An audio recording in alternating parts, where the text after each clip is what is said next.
District and session court اسلام آباد میں ایمان مزاری کے شوہر ہادی علی کے خلاف آہنی مکہ رکھنے کا کیس ہے۔ پولیس نے انسداد دہشت گردی عدالت سے ہادی علی کا راہداری ریمانڈ لے لیا ہے۔ اسی پر مزید تفصیلات جانیں گے جمشید قادر سے۔ جمشید قادر، آگاہ کیجیے گا عدالتی کارروائی کے حوالے سے۔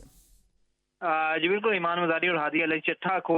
تھانہ پارا کی ایف آئی آر میں گرفتار کیا گیا تھا اور 3 روزہ جسمانی ریمانڈ انسداد دہشت گردی عدالت کی جانب سے منظور کیا گیا تھا، جو اسلام آباد ہائی کورٹ کی جانب سے کالعدم قرار دے دیا گیا ہے۔ اس کے بعد ہادی علی چٹھا کے خلاف ایک اور ایف آئی آر تھانہ پارا میں درج کی گئی ہے، جس میں موقف اختیار کیا گیا ہے کہ ہادی علی چٹھا نے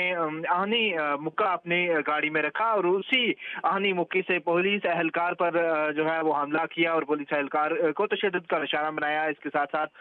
پولیس اہلکار کے خلاف جو ہے وہ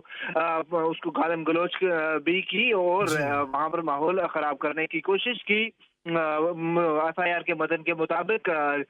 دورہ انگلینڈ کی ٹیم تھی پاکستان کے دورے پر، اس کی سیکیورٹی کو سبوتاج کرنے کی کوشش کی گئی تھی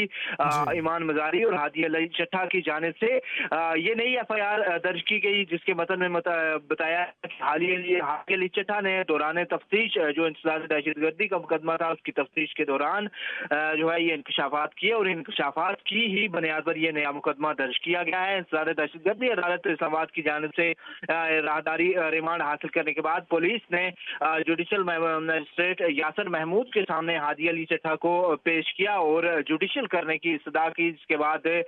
جوڈیشل مجسٹریٹ یاسر محمود نے ہادی علی چٹھا کو نئی ایف آئی آر جو تھانہ پارے میں درج کی گئی ہے آہنی مکہ رکھنے پر، اس میں ہادی علی چٹھا کو جوڈیشل ریمانڈ پر جیل بھیج دیا ہے۔ جی جمشید قادر، آہنی مکہ رکھنے کے کیس کے حوالے سے آپ اپڈیٹ کر رہے تھے، آپ کا شکریہ۔